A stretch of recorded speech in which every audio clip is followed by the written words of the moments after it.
उनके बिना हर महफिल अधूरी है। और मैं सच में बहुत आभारी हूँ कि उन्होंने मुझे इतना खूबसूरत किरदार दिया और इतनी ज़बरदस्त टीम से मिलाया।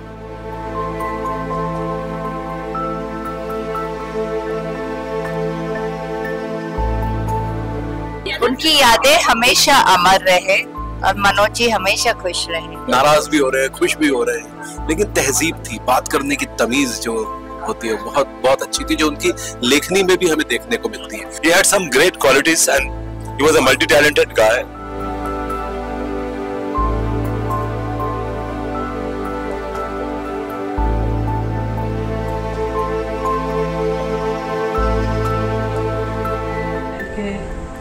सब दीवाने हैं, सब कायल हैं। हमारी खुशकिस्मती रही है, मेरी खुशकिस्मती रही है कि कुछ बहुत ही अच्छी महफिलें हमने साथ की हैं, जहाँ मनोज जी ऐसे गाते थे कि पूरी बिल्डिंग हिलने लगती थी। ऐसा लगता था कि घर हिल रहा है अच्छी वाइब्रेशन से।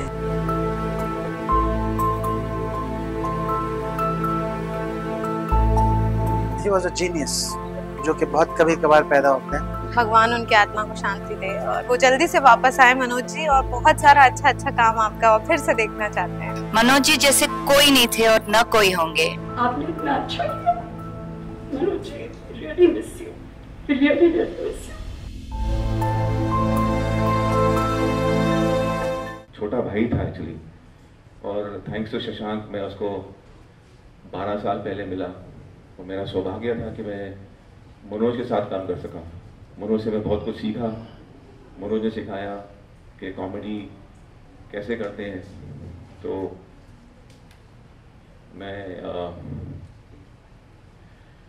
क्या बोलूँ मनोज के बारे में यार, जितना बोलूँ मैं उतना कम लगता है। 12 साल मनोज ने मेरे ख्याल से इतने अच्छे कैरेक्टर्स बनाए हैं जो हमेशा याद रहेंगे। विभूति, तिवारी जी, अंगूरी, अनीता, टीका, टिल्लू, आपका कैरेक्टर तो मेरे पे बना है ना।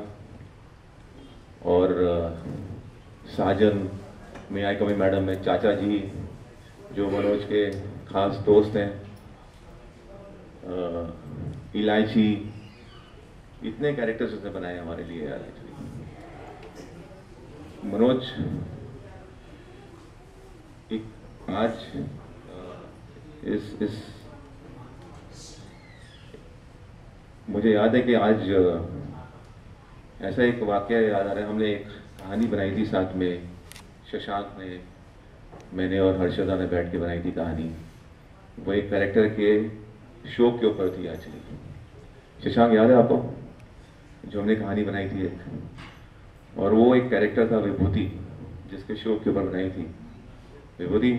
आसिफ आपको याद होगा वो एपिसोड, जो उसने वो उस शौक में जो कॉमेडी डाली थी एक्चुअली। एक कैरेक्टर के ऊपर शो बना रहे हैं हम लोग, और उसने उसमें इतना दर्द के अंदर उसने इतनी कॉमेडी बनाई कि लोग आके इसके बारे में बुराइयां कर रहे हैं एक्चुअली। तो आज अगर मैं मनोज अगर खुद के बारे में लिखता तो आई डोंट नो क्या लिखता एक्चुअली। वो उसमें भी कॉमेडी लिखता है एक्चुअली। तो I can just say thank you to Shashank के तूने मुझे मिलाया मनोज से। और जब मनोज मेरे को मिलने आया था, शशांक ने मुझे फोन किया था कि मनोज आता है, 10, 12, 15, 20 एपिसोड लिखेगा, क्योंकि उसका पेशेंस डन हो जाता है, वो आगे निकल जाता है। लेकिन किस्मत की बात है कि 12 साल में हम लोगों ने इतना काम किया। साथ में बैठते थे हम लोग, रघु, शशांक, मैं, हर्षदा, और हंस हंस के हमने काम किया एक्चुअली। बंदे को जो आपने देखा, खाने का तो बहुत शौक था। आसिफ भाई के रूम में घुस जाता था, कभी मटन बनाओ, कभी कलेजी खिलाओ, नहीं आसिफ, और झूठ इतना बोलता था। उसको हम लोग डांटते थे कि इतना खाना मत खा, ये मत कर, वो मत कर, लेकिन झूठ बोल के खाना खाने का बहुत शौक था उसको। तो एक उसकी एक जो अगर वो आज लिखता अपने बारे में तो ये इसमें जरूर डालता ये कि जो बंदा इतना झूठ बोलता है, कैसे प्यारा झूठ बोलता था, लेकिन कभी वेरी वेल हार्टेड गाय, इतना अच्छा दिल का आदमी था, इतना हम्बल था कि उसके बारे में बुरा कभी सोचने का मन ही नहीं करता था। दिल करता था कभी कभी कि वो झूठ बोलता था, थप्पड़ लगाऊं उसको, लेकिन दिल ही नहीं करता था कभी। इतना प्यारा बच्चा था। वो याद है जब हर्षदा आई थी पहले, तो पहले 6-7 महीने बोलता था हर्षदा के लिए, यार सर ये क्या है यार, मेरे पे बैठा दिया आपने, आंटी को बैठा दिया मेरे पे। उसके बाद इनका रिलेशनशिप ऐसा बना कि दीदी दीदी करके ही मरा वो, ये दीदी दीदी दीदी। और शशांक, हमने तो बहुत वक्त गुजारा यार एक्चुअली। और आसिफ कितना क्लोज था उसके, ये तो आपको ही मालूम है। रोहिताज जी, आपके बारे में आपने कितना काम किया है, आसिफ ने कितना काम किया है, लेकिन जो कैरेक्टर्स उसने लिखे हैं वो कैरेक्टर्स तो मेरे ख्याल से बनने बड़े मुश्किल है एक्चुअली। उसमें एक कला थी एक कैरेक्टर लिखने की, क्योंकि उसके अंदर खुद एक इनहेरेंट एक कॉमिक था उसके अंदर, अपने अंदर बड़ा इनोसेंट कॉमिक था। अब हम भाभी जी इतना इतना एडल्ट कॉमेडी है, लेकिन कभी भी जिंदगी में उसने कभी चीप लाइनें नहीं लिखी है एक्चुअली। इतनी हद तक लिखी चीजें, लेकिन कभी लगा नहीं कि चीप बातें कर रहा है। तो ये तो उसकी महानता थी as a writer, as a human being super. I love him, I'll always remember him, he's always in my heart, and I know wherever he is, he's happy. And I'm happy that his suffering got over, because last 3 months he really suffered a lot. और मुझे आज ऐसा feeling आता है कि अभी मैं शशांक के साथ बैठा था, मुझे फीलिंग ऐसा आया है कि हम लोग फिल्म शूट कर रहे थे भाभी जी, और मुझे ऐसा लगता है कि वो वेट कर रहा था कि हमारी फिल्म कंप्लीट हो जाए और मैं जाऊँ। उसको लगता था कि अगर मैं पहले चले जाऊँ तो शायद बाली साहब, आसिफ, रोहिताज, जो हम सब इसके इतने क्लोज हैं, हम शायद कर ही नहीं पाते काम, नहीं। तो मेरे ख्याल से वो वेट कर रहा था कि जो मैंने काम शुरू किया है वो हो जाए। उसकी एक चाहत थी कि भाभी जी फिल्म बनाऊं और मैं लिखूं उसको जो लिखा उसने, और हमारी चाहत थी कि वो देख ले। कोई बात नहीं, हम उसको दिखाएंगे, जहाँ पे भी होगा वो देखेगा ज़रूर। And I just bless him, God bless him, very good soul. Thank you guys for coming, thank you very much. Bali साहब, आप कुछ बोलना चाहेंगे? जो ये आदत उसकी झूठ बोलने की आदत है, वो सिर्फ एक बंदा बोल सकता है, वो है अनूप उपाध्याय। जो उसको उसने बहुत बार वेट कराया, याद है अनूप आपको? स्टेशन पे वेट कराया कि मैं आ रहा हूँ, मैं आ रहा हूँ, आ रहा हूँ। तो सुबह से लेकर शाम चली गई, अनूप उपाध्याय वहाँ वेट करता रह गया, और ये बिलीव करता रह गया कि वो आ रहा है। तो उसको बोले कि मैं यहाँ खड़ा हूँ, मैं तेरे को देख रहा हूँ, ये भी देखे कहाँ है, कहाँ है, कहाँ है। अरे वो लाल आदमी जो तेरे सामने खड़ा है, तो ये भी देखे हाँ खड़ा है। तो खड़ा करेगा, इसको 8 घंटे खड़ा किया इसने। तो ये तो इसकी कला थी एक्चुअली, जो इनोसेंट थी। कभी कभी लगता मारो, लेकिन प्यारा बच्चा था अपना यार, क्या बोले। आसिफ भाई कुछ बोलना चाहेंगे? मैं वहीं आप वहीं बैठो, मैं लेके आता हूँ। रघु आप कुछ बोलना चाहेंगे? राजन जी जो, हाँ राजन जी भी एक उसके बहुत पुराने एक साथी हैं राजन जी, जो राजन जी ने उसको मार मार के उसको सीधा किया उसने उनको। Asif, thank you guys for coming. क्योंकि मैं जितने भी हमारे कास्ट थे, उसका सबके साथ 1 to 1 का रिश्ता था। किसी का सीन लिखता था तो वो टू कॉल अप एंड से कि बताओ कैसा लगा सीन तुम्हें, और वो फीडबैक लेता था उसके। और मेरे साथ तो उसकी बहुत लंबी एसोसिएशन थी, 1998, 99 यस बॉस जब उसने लिखना शुरू किया तब से। और उसको राइटर बनाने में राजन जी का बहुत बड़ा हाथ रहा है। और initially he was involve in so many things. Music भी देता था, लिरिक्स लिखता था, शेर व शायरी लिखता था, और स्क्रिप्ट भी लिखता था यस बॉस की।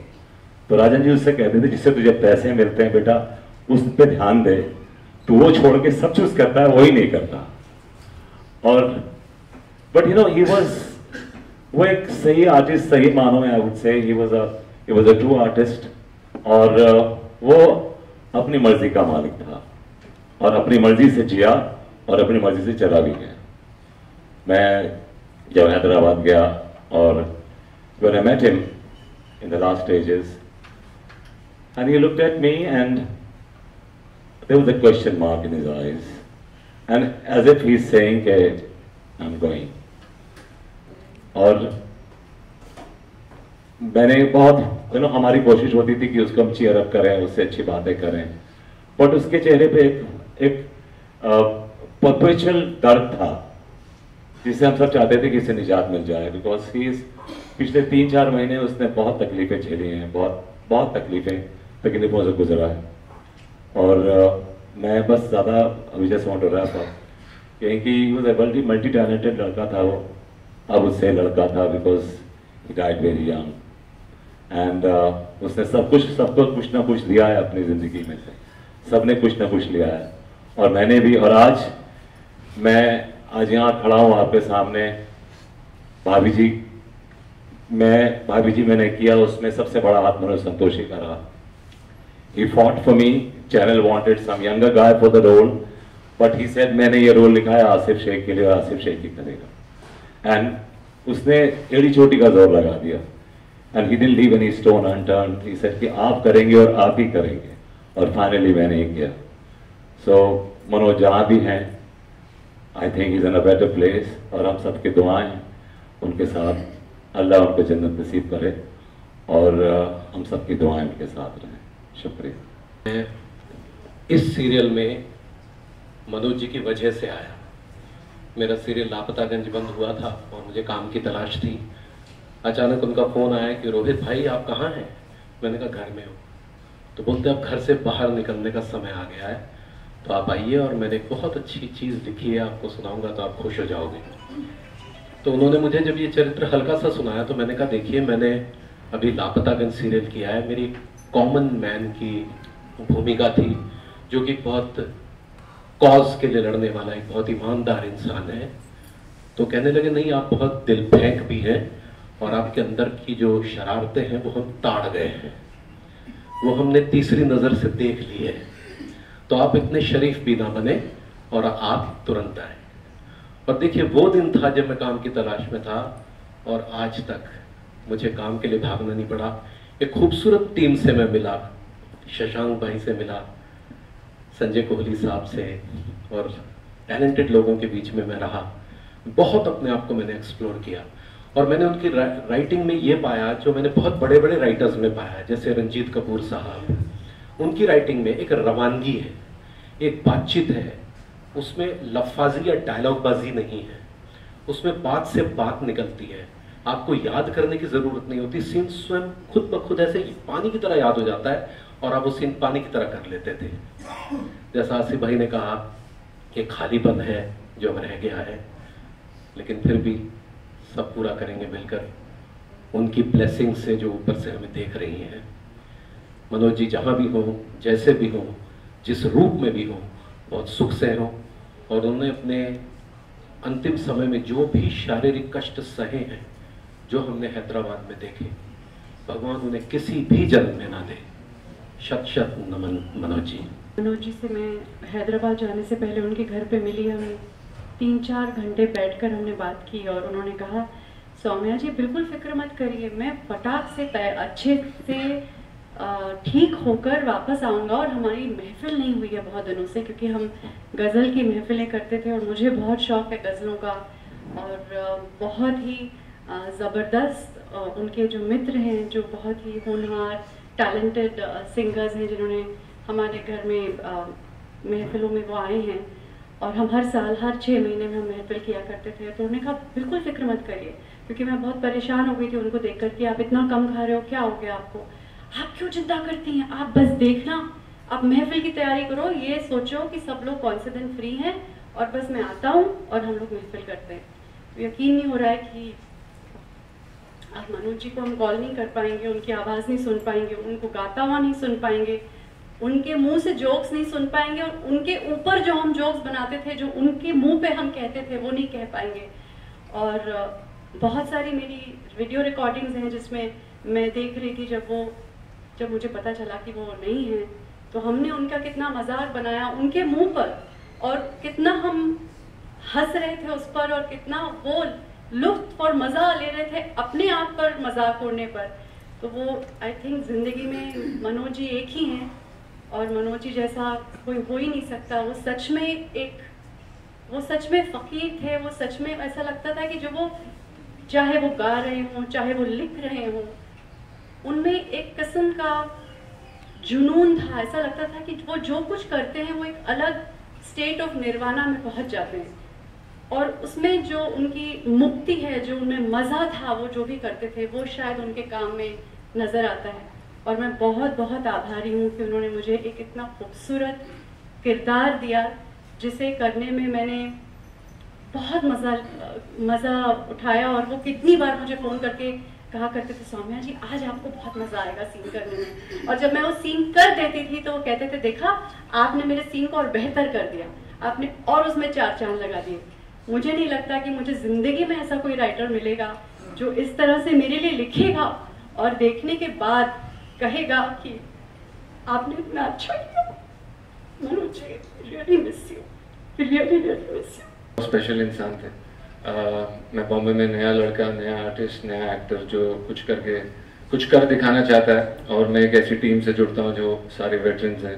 शशांक सर हैं, संजय सर हैं, मनोज भाई हैं, जिन्होंने टीवी में आई थिंक जीनियस कॉमेडी दी है। एंड उस बीच जब आप इन लोगों के साथ काम करते हो तो आपको हमेशा लगता है कि क्या मुझे वो जगह दी जाएगी जो जगह की ज़रूरत है टू परफॉर्म। तो वो जब भी मैं उनसे मिला, पहली बार मिला, उन्होंने हमेशा मुझे एज एन इक्वल ट्रीट किया। हमेशा मुझे एक जो परफेक्ट सीनियर होता है उसकी तरह ट्रीट किया, मुझे गाइड किया, मेरे अंदर से वो किरदार बाहर निकाला। और जब उन्होंने वो किरदार बाहर निकाला मुझे ऐसा लगा जैसे कि मैं काफ़ी एक्टिंग के पैतरे जो होते हैं वो मैं समझ गया, बिकॉज ऑफ मनोज भाई, because of Shashank sir, because जिस तरह से एक नए आर्टिस्ट को जो एक माहौल चाहिए वो उन्होंने मुझे दिया, वो प्यार दिया, सपोर्ट दिया।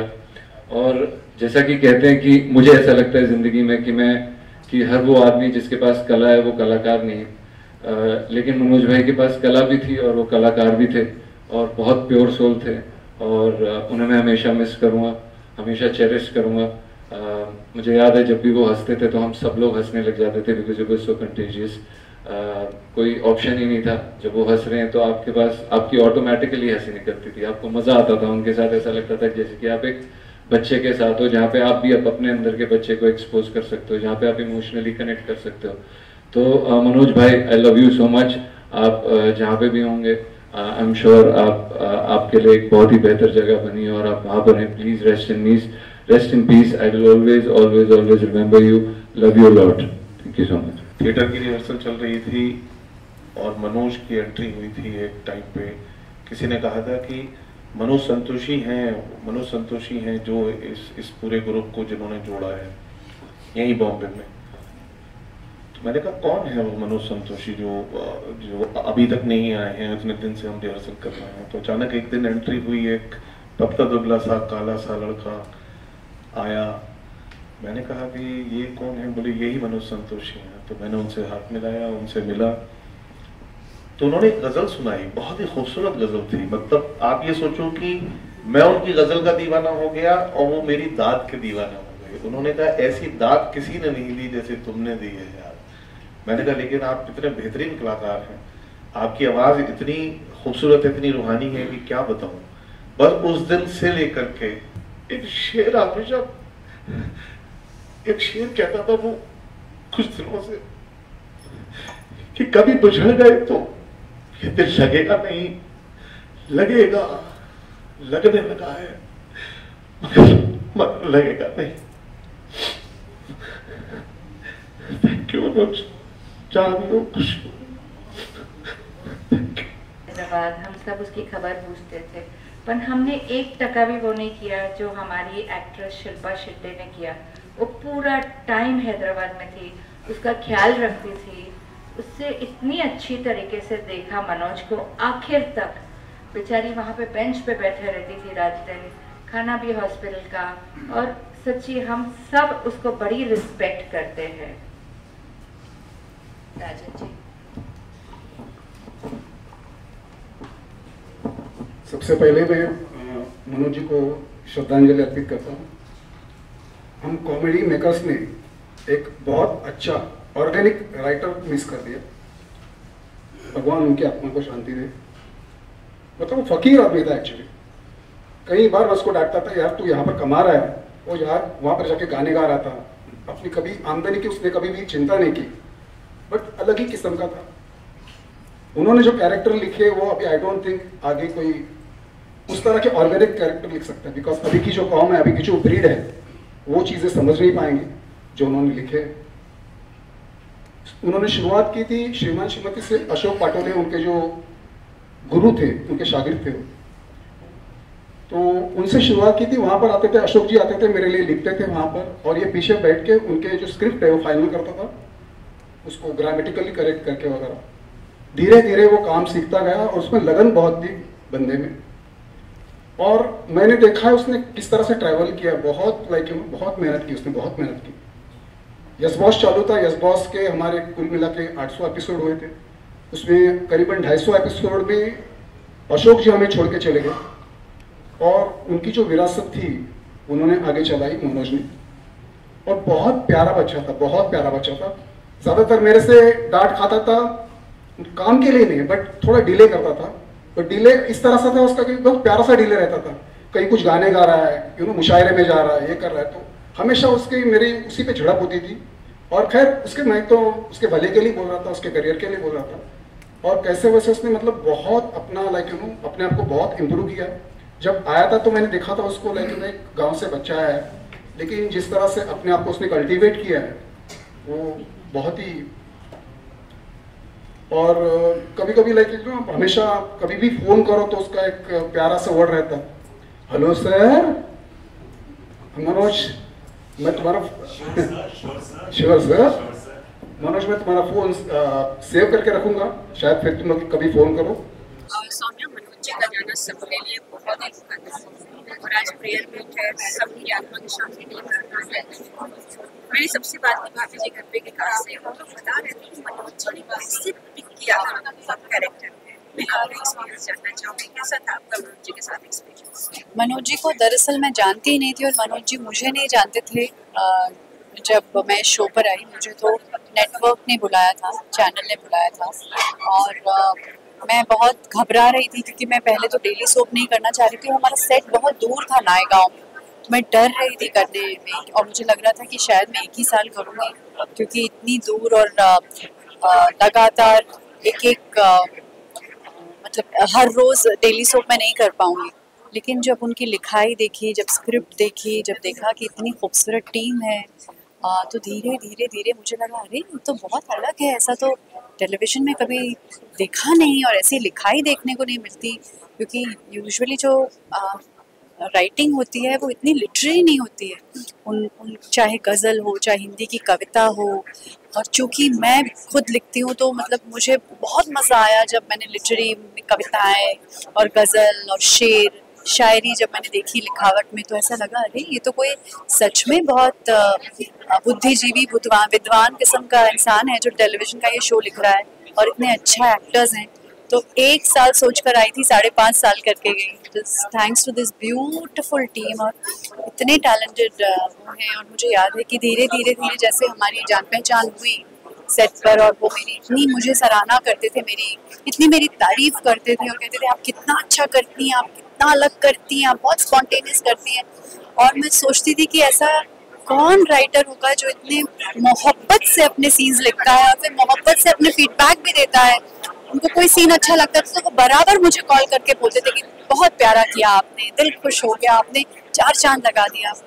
और मैं बहुत बहुत आभारी हूँ कि उन्होंने मुझे ये किरदार दिया, मुझे मौका दिया कि मैं इतने सारे किरदार, कभी पुलिस इंस्पेक्टर बना दिया उन्होंने मुझे, कभी बसंती बना दिया, कभी लड़का भी बना दिया, कभी माइकल जैक्सन बना दिया, अलग अलग किरदार उन्होंने मुझे, कैट वुमन बना दिया।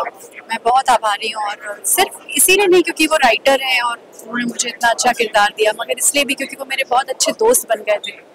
और हम लोग महफिलें करते थे जैसे मैंने बताया, क्योंकि मुझे गज़लों का बहुत शौक है, मुझे लिटरेचर का, म्यूज़िक का बहुत शौक है, और मेरे घर में हमेशा हम लोग साल में 2 बार महफिल करते थे, और वो और मैं मिलकर अरेंज करते थे। तो हम दोनों फ़ोन पे बात करते थे, मनोज जी इस बार क्या करें, मनोज जी ये क्या करें, वो क्या करें, खाने में क्या रखूँ आपके लिए। तो वो म्यूजिशियंस लाते थे, बाकी सब इंतज़ाम मैं करती थी, उनके बिना हर महफिल अधूरी है। और मैं सच में बहुत आभारी हूँ कि उन्होंने मुझे इतना खूबसूरत किरदार दिया और इतनी ज़बरदस्त टीम से मिलाया। Thank you so much. सबसे पहले तो मनोज जी का गाना बहुत दुखद था, और आज हम सब मिलकर उनकी आत्मा की शांति के लिए प्रार्थना करते हैं। मैं आप लोगों से जानना चाहूंगी आपका एक्सपीरियंस और आज मनोज हमारी सबकी जिंदगी में एक बहुत बड़ा रोल प्ले करते थे। आज रोहिताश और मैं दोनों ये शो कर रहे हैं, उसके पीछे मनोज का बहुत बड़ा हाथ। स्पेशली जब उन्होंने ये कहानी लिखना शुरू किया था तो उस वक्त से वो उन्होंने कहा था कि विभूति का रोल आप करेंगे, और मुझे वो सीन सुनाया करते थे। जब उन्होंने इनिशियली जब तक पिच भी नहीं किया था चैनल को, मतलब इनिशियली वो, और मेरी उनसे एसोसिएशन 1998 से, जब वो यस बॉस में जब से लिखना शुरू किया, उसके बाद उन्होंने जो भी कुछ लिखा वो कहते थे कि मेरी नजर में मेरा हीरो तो आप, मेरे हीरो तो आप, तो इस ऑलवेज थिंक कि मेरे हीरो आप है, मैं आप ही आपके बिना कुछ लिख नहीं सकता।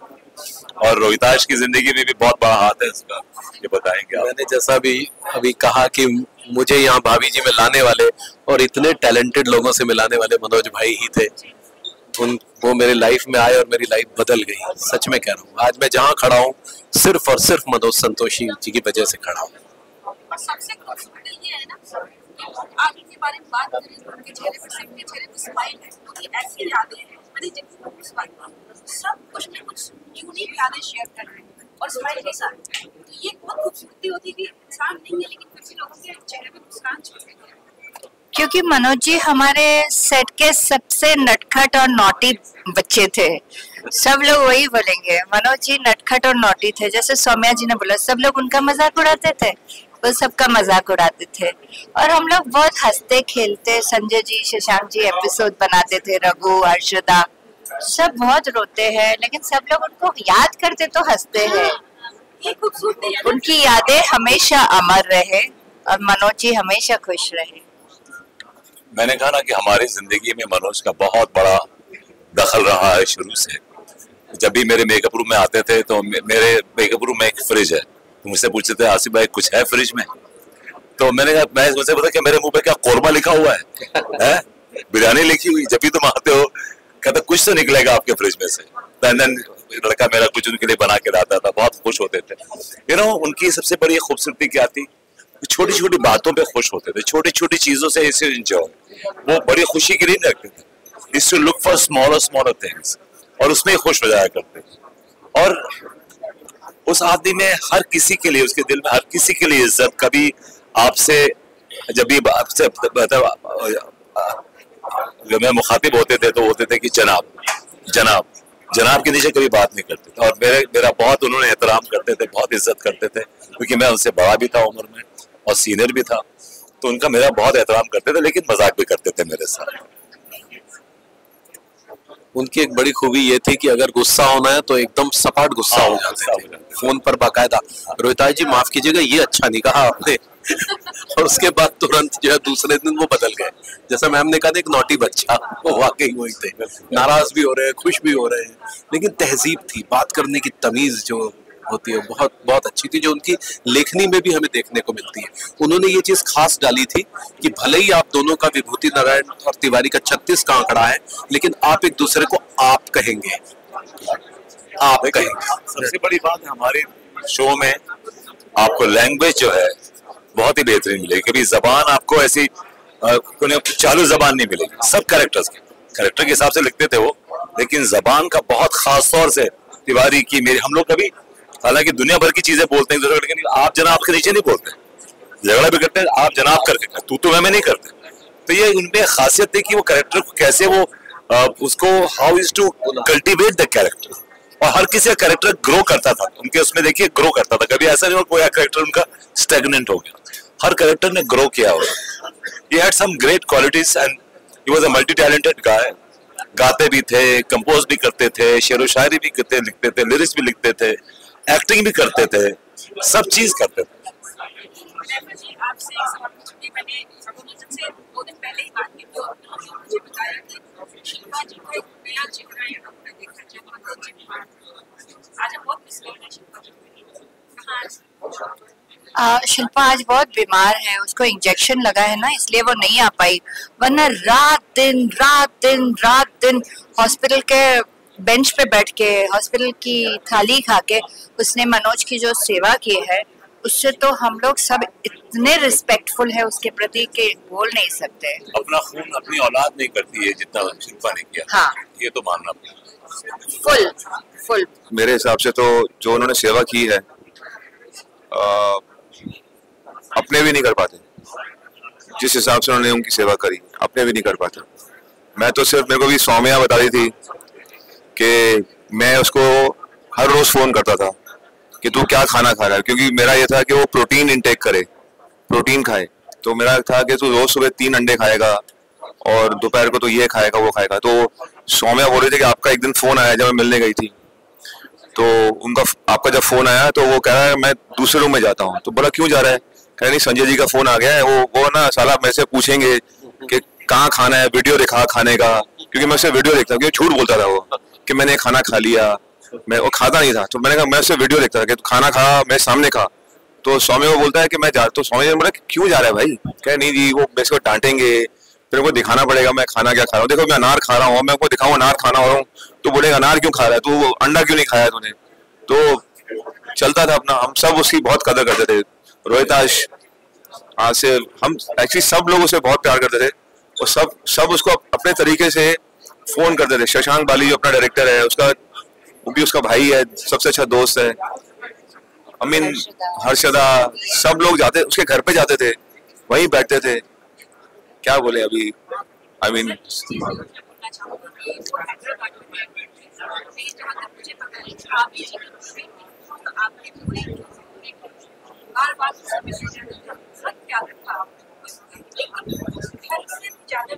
क्योंकि वो हमारा बच्चा थे ना। क्या है भाभी जी के बारे में मैं इतना बोलूंगा कि हम लोग भाभी जी की फिल्म शूट कर रहे थे जब वो हैदराबाद में थे। जब वो जा रहे थे उनकी एक ख्वाहिश थी कि हम भाभी जी की फिल्म बन जाए, और मैं उस फिल्म में, उनको बड़ा शौक था कि मैं प्रीमियर में आऊँगा, देखूंगा। और मुझे मालूम है कि मेरे दिल में था ये बात, और मैं तो हमेशा पॉजिटिव था लाइफ में कि मनोज ठीक हो जाएगा। मैं इनको ये बोलता कि मनोज तो 100% ठीक होगा। सबको डाउट था कि ठीक नहीं है, क्योंकि ये देख के आए थे। तो मैं तो मनोज ठीक हो के आएगा, 100% हो के आएगा। लेकिन मुझे इतना मालूम था, और मुझे ऐसा लगता है अभी कि मनोज वाज ओनली वेटिंग कि हमारी फिल्म कंप्लीट हो जाए और वो जाए। क्योंकि अगर हम देहरादून में शूट कर रहे होते और मनोज जी अगर गुजर जाते तो मेरे ख्याल से हम लोग तो पता नहीं कैसे शूट करते, हम लोग कर ही नहीं पाते मेरे ख्याल से। ये आसिफ, शशांक, मैं, हमारी पूरी टीम कर ही नहीं पाते हम। तो I think he knew it probably, that is why he was taking the pain and he said कि I'll wait. And when he came back, we told him, and we were supposed to go on Sunday to meet him, and then Sunday he passed away. So then we did not go only actually, unfortunately. Sunday सबकी ticket hotel सब तैयार थे। Sunday सबकी ticket hotel सब तैयार थे, और Saturday रात को वो मनोज जी जैसे कोई नहीं थे और न कोई होंगे। Nobody like him. अब ये देखिए कि सौम्या को छोड़े हुए, शो छोड़े हुए 3 साल हो गए, 4 साल हो गए, लेकिन वो अभी भी उसके घर पे जाती थी। सौम्या अभी मनोज के घर जाती थी मिलने के लिए। तो इतना प्रेम था सबका। ये 4 साल पहले शो छोड़ दिया, शिल्पा ने छोड़े हुए शो 9 साल हो गए, लेकिन इतना प्रेम था कि वो अभी भी जाती थी, मिलती थी, लेके गई, ये जाती थी। मैं क्या बोलूं, सबका गुड गाय यार, वेरी गुड हार्टेड गाय। अपना उसका उसका अपनी एक मोहब्बत थी, एक चाहत थी उससे हम सबकी। गोल मटोल सा था, गोलू था, खाने का शौकीन था, डांट खाता था बहुत मेरे से तो बहुत डांट खाता था। तो मैं तो उसको कभी और बोलता get out of the office, तो बोलता व्हाट सर, मैंने निकल जाए यहाँ से बाहर, बिकॉज सुनता नहीं था बात। उसके लिए बोलते थे हम लोग कि वो ठीक रहे। Anyway, God bless him, thank you very much. ये बहुत ही दुखद है, 48 साल की उम्र है और आज हम सब उनकी आत्मा की शांति के लिए प्रार्थना करते हैं। मैं चाहूँगी कि आप अपने कुछ पल जो उनके साथ बिताएंगे शेयर। पल तो मैंने उनके साथ बहुत अच्छे बिताए हैं, और मुझे ऐसा लगता है कि टेलीविज़न में ऐसा राइटर ना तो पहले कभी हुआ था मनोज संतोषी के पहले, ना उनके बाद कभी होगा। मुझे उम्मीद नहीं है कि होगा। वो अपने आप में कैसे कुछ लोग होते हैं, वो बस एक बार आते हैं, फिर वैसा कोई दोबारा आ नहीं पाता। किशोर कुमार एक बार आए, दोबारा वैसा कोई नहीं आ पाया। मोहम्मद रफ़ी एक बार आए, दोबारा वैसा कोई नहीं आ पाया। चार्ली चैपलिन एक बार आए, दोबारा वैसा कोई नहीं आ पाया। तो कुछ लोग जो होते हैं वो बहुत ही ज़्यादा स्पेशल होते हैं, वो लोग ऐसे होते हैं जो कि दोबारा नहीं आते हैं। तो मनोज भाई वैसे थे। और भाभी जी कहती पूरी कास्ट को किया है, मतलब मैं जिससे बात करती हूँ ना, मुझे मेरा कैरेक्टर उन्होंने डिसाइड किया था। ये जो तकिया कलाम है मनोज जी ने किया था, ये मतलब सबकी कुछ ना कुछ यादें हैं जो उनके चेहरे पर स्माइल लाती है। तो ये बहुत बड़ी बात होती है कि इंसान जैसा उनकी पता है आपको सबसे अच्छी बात क्या थी? वो ना आज में जीते थे, वो प्रेजेंट में रहते थे। जैसे मैं उनसे मिला, अभी उनसे मिलूंगा तो वो मेरे से अरे जनाब बहुत खुश हो जाएंगे।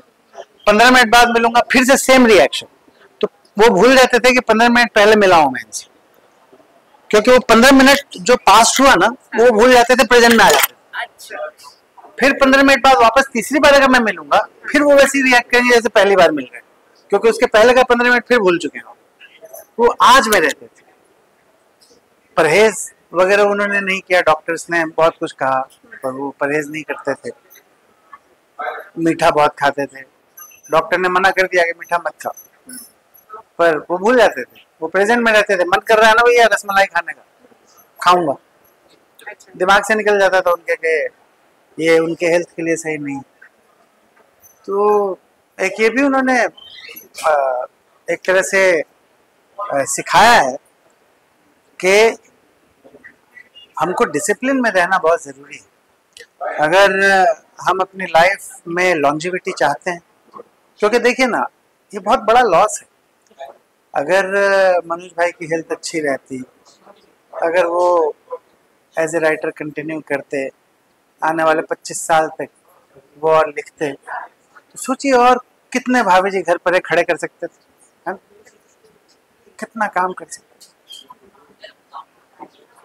So it's a big loss। और ये जो है ये हम सब की ही नहीं बल्कि करोड़ों दर्शकों की क्षति है, करोड़ों दर्शकों की हानि है। क्योंकि अब आप सोचिए भाभी जी घर पर है का ये 11वां साल चल रहा है ना। लोग कितना एंजॉय करते हैं, कितने खुश होते हैं। अब आप इमेजिन करिए कि मनोज संतोषी की राइटिंग जो है, उस राइटिंग की वजह से कोई और शो आता, वो और 25 साल तक लोगों को एंटरटेन करता, है ना। तो वो मिस हो गया ना, वो मिस हो गया, है ना। तो जो टैलेंटेड लोग होते हैं ना, मैं हमेशा ये कहता हूँ कि कुछ लोग ऐसे पैदा होते हैं या बनते हैं, भगवान बनाते हैं, जिनको कभी नहीं जाना चाहिए। उनको अमर बना दो, वो हमेशा रहें, फिजिकली रहें हमारे साथ। ऐसा काश ऐसा हो पाता, पर ये पॉसिबल नहीं। जैसे अमित जी हैं, अमित जी की हम इसीलिए इतनी तारीफ करते हैं क्योंकि अमित जी अपनी हेल्थ का ख्याल रखते हैं। और आज भी वो इतने एजेड होने के बावजूद इतना सारा काम कर रहे हैं। हाँ, वो एजेड होने के बाद ही उन्होंने 5 ऐसी फिल्म की, है ना। अगर वो नहीं अपनी सेहत का ख्याल रखते तो 5 ऐसी फिल्म कहाँ से देखते हम, नहीं देख पाते, है ना। तो बहुत ज़रूरी है कि लाइफ में हम एक डिसिप्लिन जो है ना उसको फॉलो करें। स्पेशली वो लोग जो बहुत टैलेंटेड हैं, जो धरती के बोझ भी बहुत हैं इस देश में, तो इस दुनिया में, है ना। तो वो साले जो करना है करें, वो, है ना।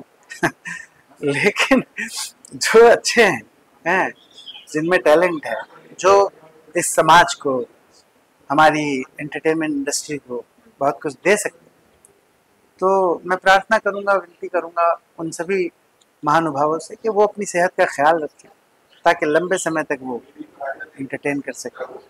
और मैंने उनसे यही सीखा है कि आज में रहो, मोमेंट में रहो, प्रेजेंट में रहो और हमेशा खुश रहो। तो वो उनकी जो ब्यूटी थी, जहाँ भी बैठ जाते थे, आपका कितना भी मूड हो, आपका मूड ठीक कर ही देंगे, वो कुछ ना कुछ ऐसा बोलेंगे कि आपको हंसी आनी आनी, है ना। सो ही वॉज अ जीनियस, जो कि बहुत कभी कभार पैदा होते हैं, वो वाले थे। And we all are going to miss him a lot. Thank you. आज ये सभी अच्छा हुए मनोज जी, हमारी प्रार्थना करें उनकी शांति के लिए। जी, मैं आपसे जानना चाहूँगी आपका एक्सपीरियंस कैसा था उनके साथ, जितनी बात की ना सबके चेहरे पे स्माइल लगती है, उनकी इतनी प्यारी हाँ बिल्कुल सही है। तो आज का दिन वही है कि अब जिंदगी भर जो है ताउम्र वो दिल में तो बसे हैं, अब मतलब यहाँ से तो उनको कोई नहीं निकाल सकता ना, हम मिल नहीं पाएंगे, देख नहीं पाएंगे।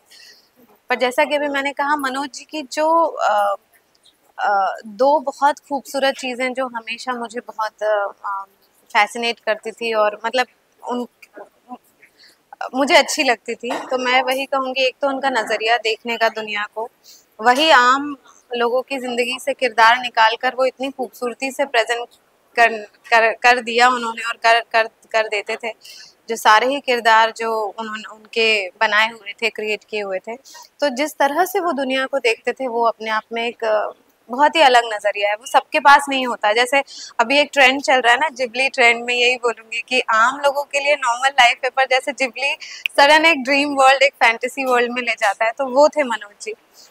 और दूसरी चीज़ उनकी सादगी, उनकी जो सिंप्लिसिटी थी वो मुझे बहुत ही ज़्यादा मतलब मस्त मलंग, अपने धुन में रहने वाले इंसान, और दिल के बहुत अच्छे। जब भी वो आते थे तो शायरी में उनसे बहुत सुनती थी, गाने सुनती थी, और बस यही है कि अमर कर दिया उन्होंने। एक इंसिडेंट ज़रूर मैं उनका सुनाना चाहूँगी। मैं इंदौर गई थी एक इवेंट के लिए, और मनोज जी मुझे बार बार फ़ोन कर रहे थे और मैं इवेंट में थी, और कभी ऐसा होता नहीं था कि वो जैसे एक बार कॉल करो तो ठीक है हम लोग कॉल बैक कर देते हैं, पर वो बार बार कॉल कर रहे थे। तो फिर मैं इवेंट से 2 मिनट लेके बाहर मैं गई, मैंने उनको कॉल किया और मैंने पूछा कि क्या हुआ मनोज जी, सब ठीक है, आप ठीक हो? तो वो रोने लगे। तो फिर मैंने उनसे पूछा क्या हुआ, तो उन्होंने बोला कि अलीगढ़ में वो लेडी जो अंगूरी की इंस्पिरेशन थी, एक्चुअली उनकी नेबर थी वो, और जहाँ से उन्होंने अंगूरी की इंस्पिरेशन ली थी, एक जीती जागती एक महिला थी जो उनकी पड़ोसी थी, और उस दिन उनका देहांत हो गया था। और वो रो रहे थे कि जिनसे मैंने इंस्पिरेशन ली थी अंगूरी की, वो आज नहीं रही। तो मैंने मनोज जी को मतलब फिर हम लोगों की काफ़ी देर बात हुई, फिर मैंने उनको शांत किया, फिर बस यही मैंने उनको कहा कि मनोज जी आपने उनको अमर कर दिया, उनका किरदार बना के आपने अमर कर दिया, तो आप प्लीज़ शांत हो जाइए। तो वो बहुत सिंपल और है कि वो भगवान उनकी आत्मा को शांति दे और वो जल्दी से वापस आए मनोज जी, और बहुत सारा अच्छा काम आपका और फिर से देखना चाहते हैं। सो मणि जी, बहुत ही दुख की बात है कि आज मनोज जी हमारे बीच नहीं रहे। आज प्रेयर मीट है, हम सब उनकी आत्मा की शांति के लिए प्रे कर रहे हैं। आप अपना एक्सपीरियंस कब आप उनसे मिली थी या कुछ शेयर करना चाहें? मैं उनसे मिली थी जब मुझे इस सीरियल के बारे में बुलाया, और उन्होंने मुझे मेरा रोल, उन्होंने और शशांक जी ने मिलकर मेरा रोल समझाया मुझे, और इतना खूबसूरत लिखा हुआ था रोल, क्योंकि वो बहुत ही